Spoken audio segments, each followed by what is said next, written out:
దేవుని పరిశుద్ధమైన నామానికి స్తోత్రములు.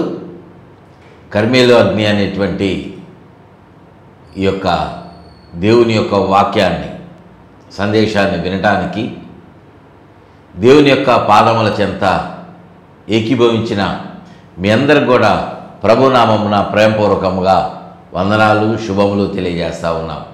ఎలా ఉన్నారండి? మీరందరూ బాగున్నారా? దినములు వెంట దినములు గడిచిపోతూ ఉన్నాయి. మనము దేవుని సన్నిధికి వస్తున్నాము, వెళ్ళిపోతూ ఉన్నాం. కానీ మనలో ఏదైనా ఒక మార్పును మనం చూస్తున్నామా? మనం ప్రతి దినము దేవుని దగ్గరకు వస్తూ ఉన్నాం, ఆయన మాటలు వింటున్నాం, కొంత ప్రార్థన చేస్తూ ఉన్నాం. మన జీవితంలో మార్పు కలుగుతూ ఉందా? ఎప్పుడైతే మన జీవితంలో కొంత మార్పు కలుగుతుందో, అభివృద్ధి చెందుతుందో, దినదినము నూతనపరచబడుతున్నటువంటి అనుభవంలోకి మనం వెళ్తుంటామో మనము ఆత్మీయంగా క్షేమాభివృద్ధిలో ఉంటున్నామనేటువంటి సంగతి మనం జ్ఞాపకం చేసుకోవాలి.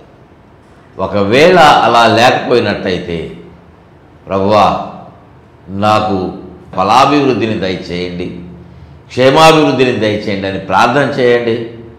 దేవుడు మీకు సహాయం చేస్తాడు. అటువంటి కృప ప్రభు మీకు దయచేయును గాక.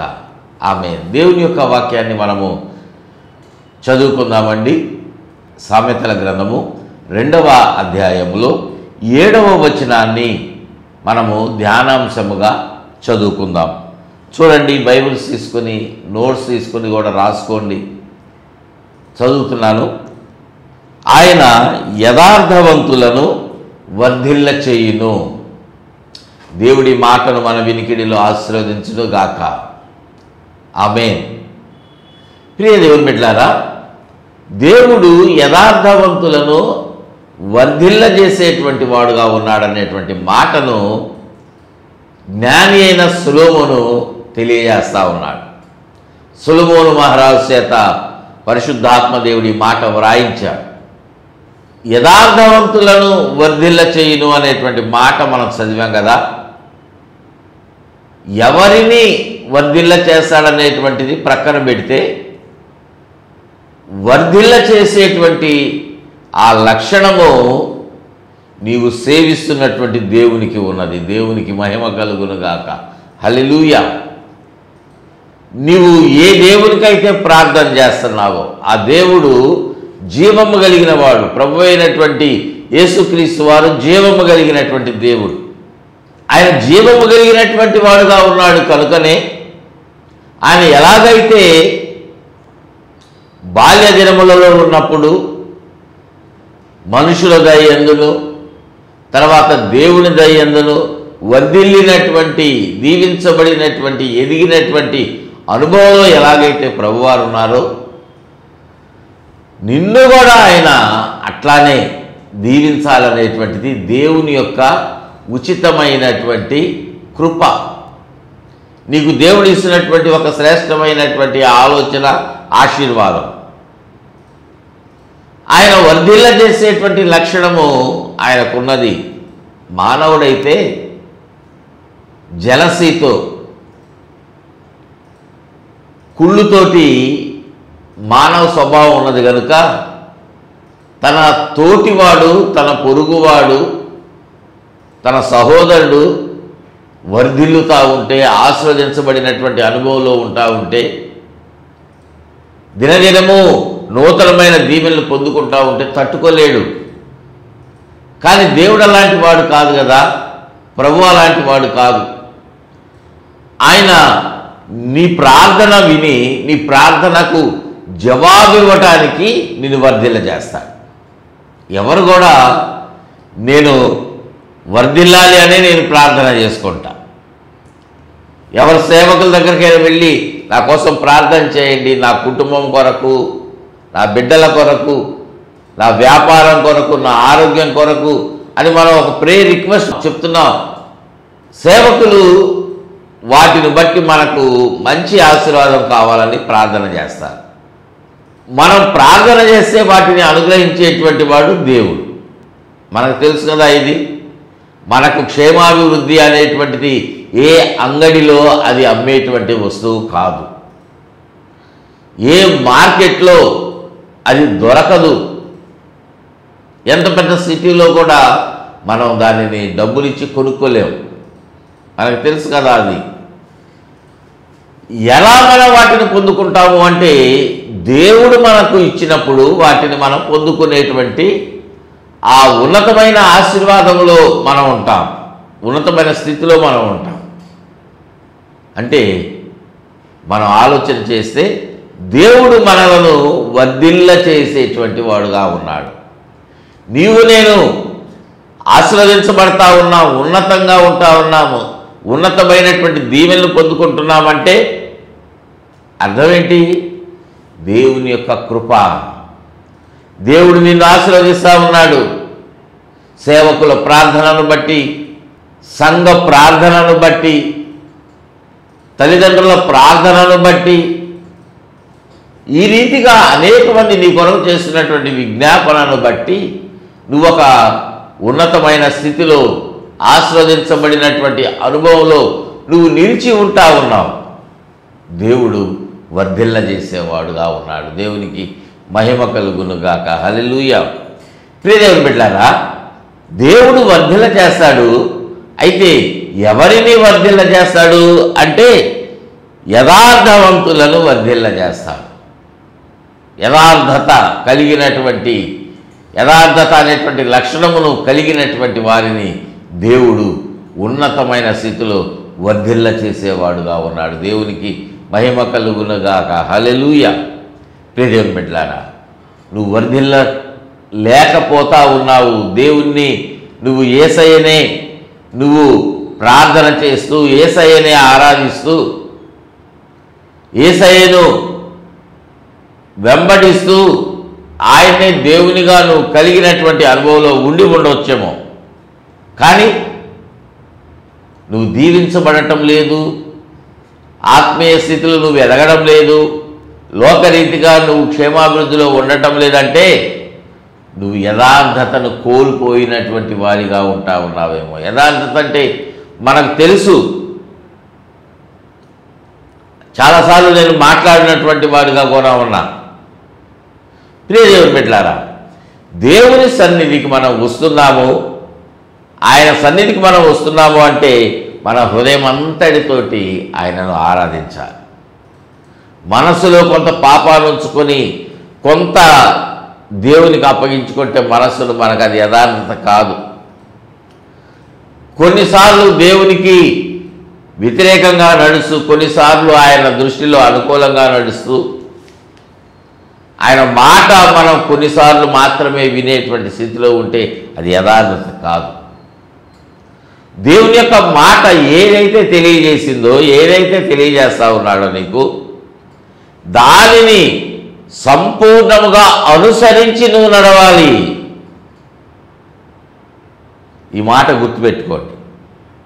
సంపూర్ణంగా నువ్వు అనుసరించి నడిస్తేనే, నువ్వు వింటున్నావు చాలా మాటలు, దేవుని గురించినటువంటి మాటలు, ఆయన చేసేటువంటి హెచ్చరికలు, ఇచ్చేటువంటి ఆజ్ఞలు అన్నీ నీకు తెలుసు.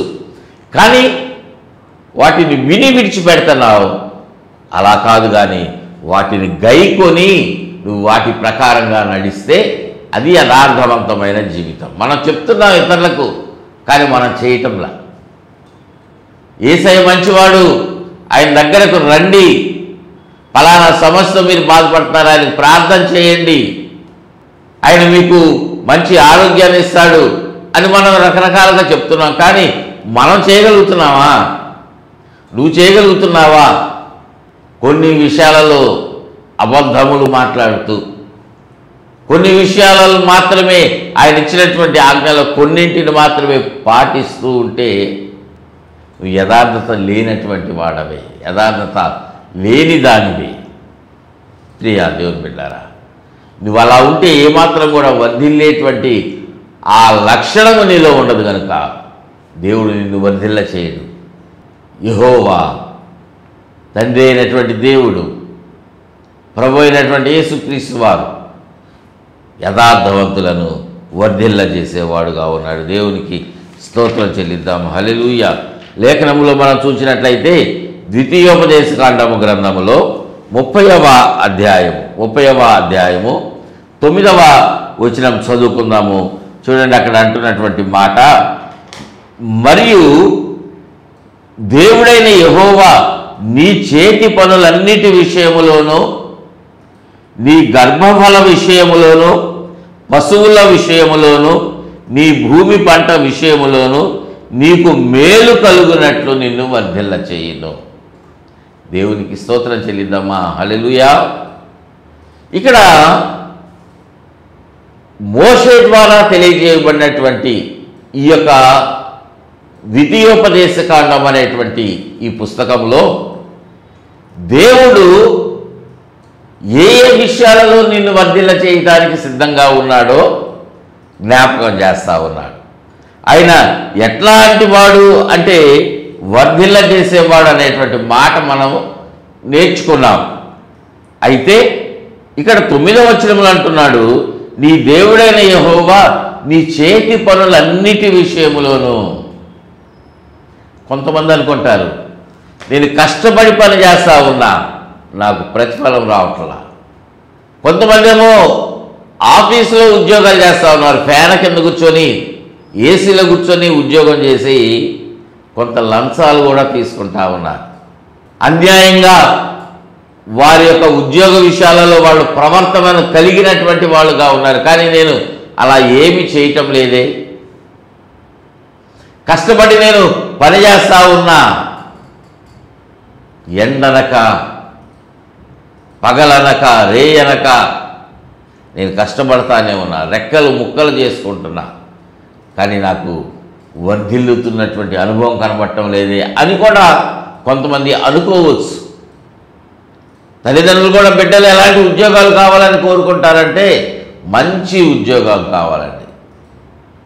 ఫిజికల్గా శారీరకంగా ఏ రీతిగా కష్టపడకూడదు, చక్కగా ఏసీలో కూర్చొని సిస్టమ్ ముందు కూర్చొని ఉద్యోగం చేయాలి, అంతే కోరుకుంటాం.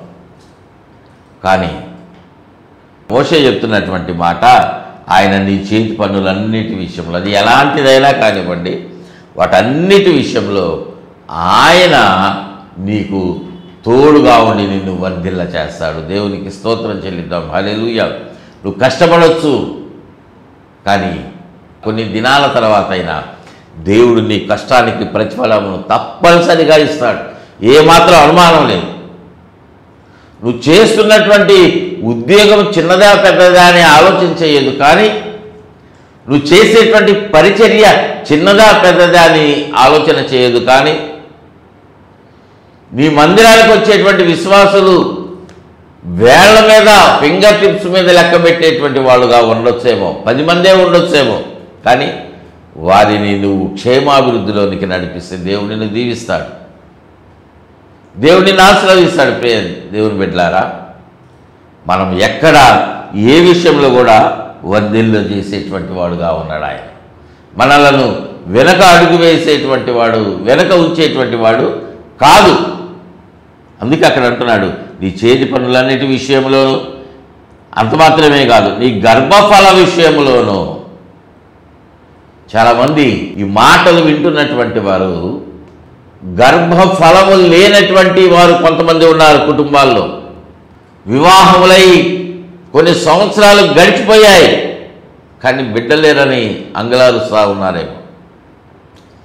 ప్రియ సహోదరి, నువ్వు అంగలార్చవద్దు, కానీ శారీరకంగా నువ్వు బాధపడద్దు, కానీ దేవుని సన్నిధిలో నువ్వు ఆయన పాదాలు పట్టుకో, దేవుని సన్నిధిలో నువ్వు గోజాడు, ఆయనకు ప్రార్థన చేయి. బైబిల్ గ్రంథంలో కొంతమందిని మన ముందు ఉంచారు కదా.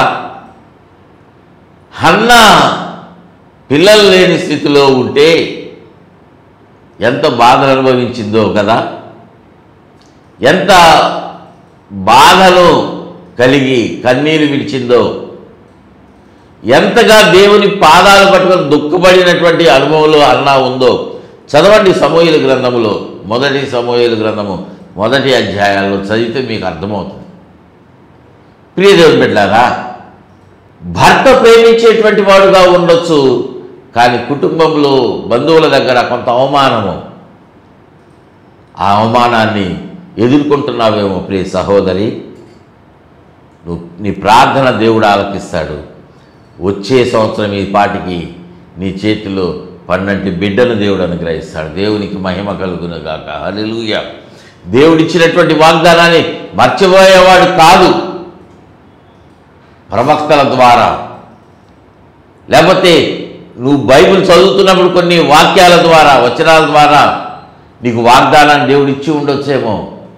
ఆ వాగ్దానాన్ని ఇచ్చిపెట్టి నువ్వు ప్రార్థన చేస్తున్నావా? దేవుడిచ్చినటువంటి వాగ్దానం మనం పొందుకోవట్లేదంటే అది మన పొరపాటే అనేటువంటి మాట నేను చాలాసార్లు చెప్తా ఉన్నా. అది మన మీదే ఆధారపడతా ఉంది. మనం అలాగా ఉండొద్దు. కానీ దేవుని మీద నమ్మకముతో ఆయన వైపు చూస్తూ ఆయన పాదాలు పట్టుకొని ఆ వాగ్దానాన్ని ఎత్తిపెట్టి ప్రార్థన చేయండి. ప్రభువా, గర్భఫల విషయంలో వర్ధిల్ల చేస్తానని చెప్పావు కదా, నాకు ఆ అనుభవం దయచేయి నాయనా అని నువ్వు ప్రార్థన చేయి. దేవుడు నీ ప్రార్థన తప్పనిసరిగా ఆలకిస్తాడు. దేవునికి మహిమ కలుగునుగాక. హల్లెలూయా.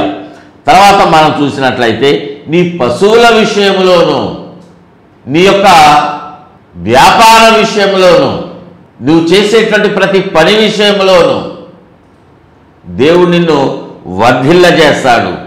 నీ భూమి పంట విషయంలో, నీ ఆహార విషయంలో ఎక్కడ కొదువనేటువంటి దేవుడు రానిచ్చేవాడు కాదు. దేవునికి స్తోత్రం చెల్లిద్దాం. హల్లెలూయా, హల్లెలూయా. ప్రియ దేవుని బిడ్డలారా, అటువంటి వాడు మన దేవుడు.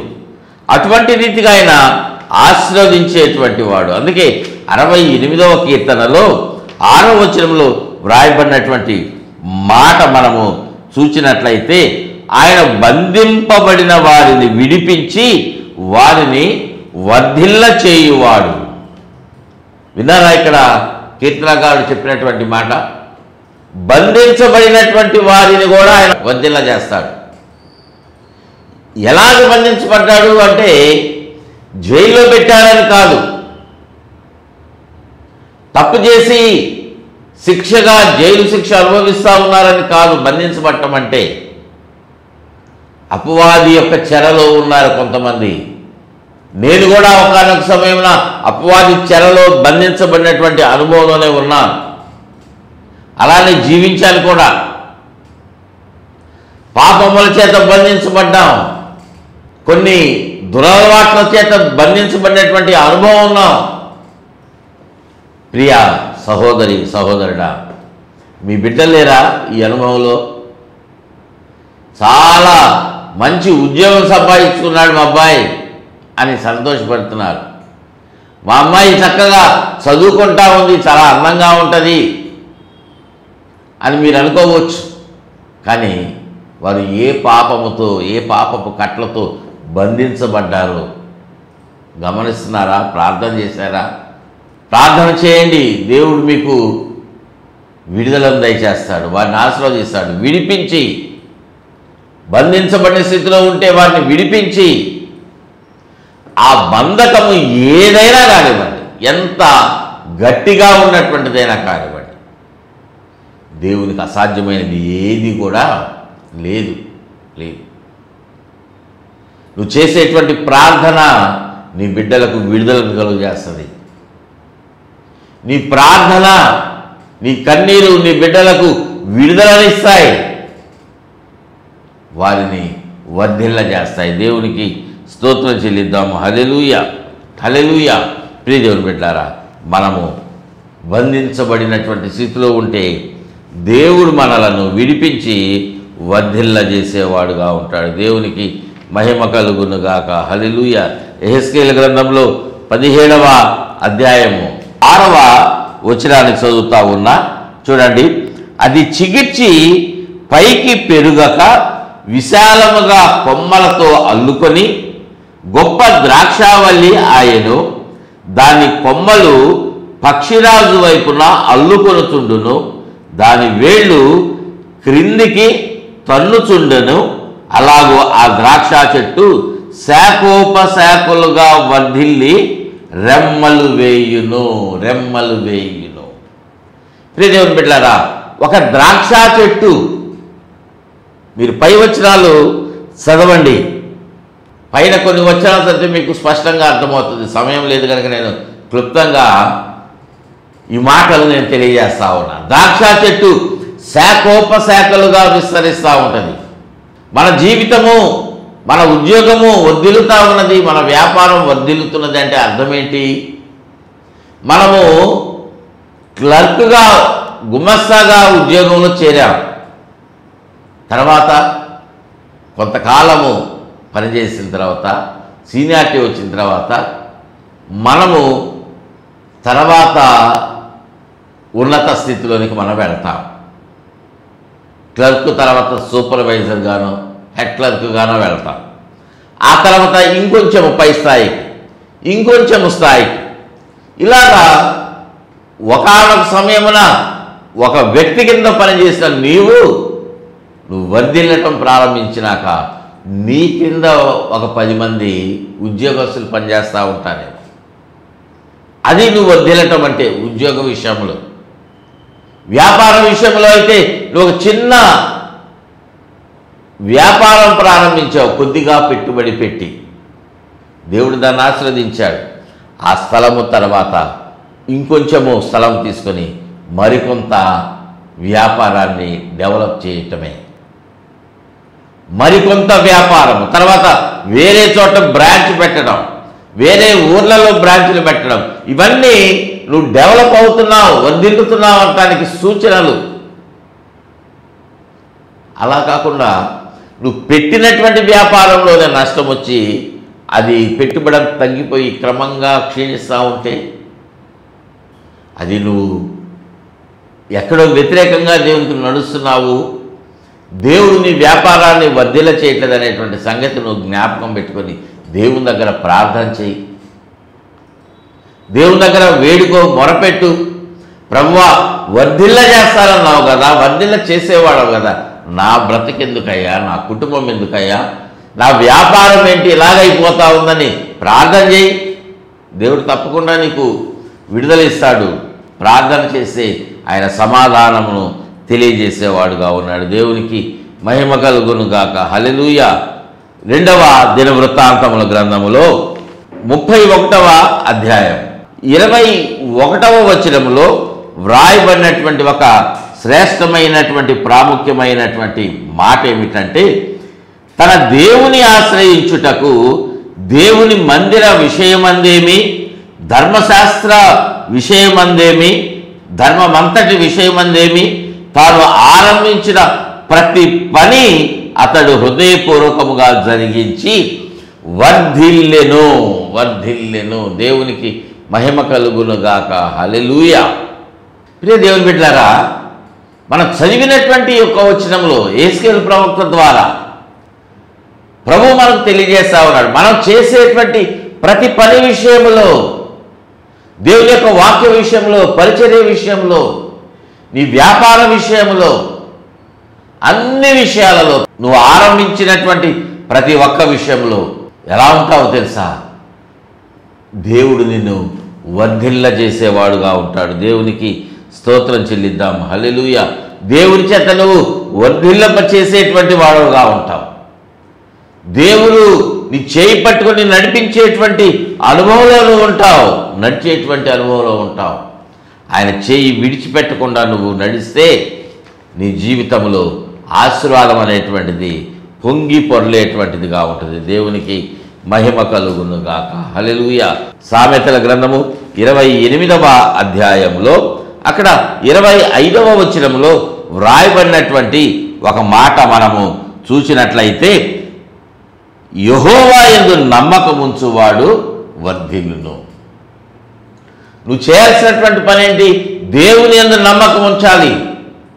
ఏదో వాళ్ళు చెప్పారు, వీళ్ళు చెప్పారు అని 2 మాటలు ప్రార్థన చేయటం కాదు. నమ్మకంగా ఆయన పాదాలు పట్టుకోవాలి, నమ్మకంగా ఆయన సన్నిధిలో ఉపవాసం ఉండాలి, నమ్మకంగా దేవుని యొక్క మాటను నమ్మాలి, నడవాలి.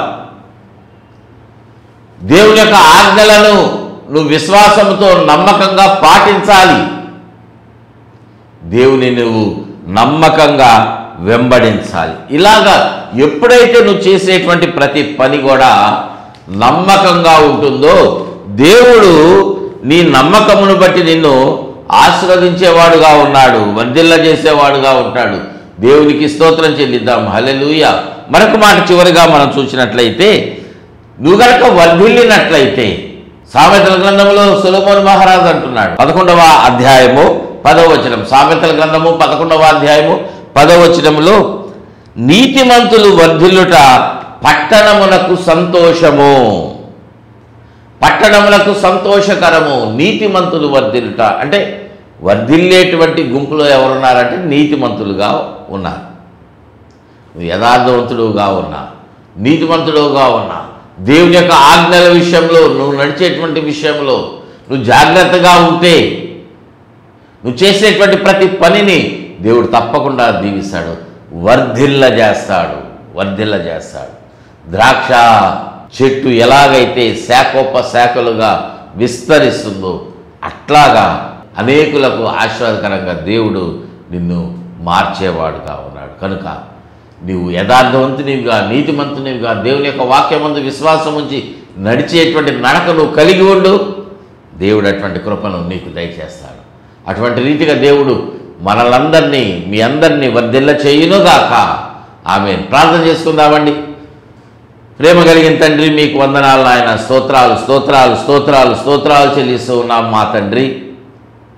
ప్రభువా, వర్ధిల్ల చేసేటువంటి దేవుడవు నాయన. మీరు నన్ను వర్ధిల్ల చేసినటువంటి వాడవు, మా బిడ్డలను వర్ధిల్ల చేస్తున్నటువంటి వాడవు. ఇంకా ఎవరైనా వెనుకబడిన స్థితిలో ఉంటే, బలహీనంగా ఉంటే, ఆశీర్వాదములకు దూరంగా ఉంటే, ప్రభువా, ఉద్యోగ విషయాలలో, వ్యాపార విషయాలలో, వివాహాల విషయాలలో, గర్భఫల విషయంలో ఎక్కడైనా వర్ధిల్లనటువంటి స్థితిలో ఉంటే వారందరినీ మీరు ప్రభువా ఆశీర్వదించండి, వర్ధిల్ల చేయండి, వర్ధిల్ల చేయండి.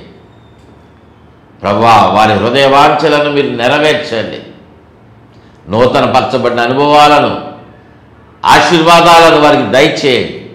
అనారోగ్యంతో ఎవరైతే బాధపడుతున్నారో వారందరినీ మీరు తాకండి నాయన.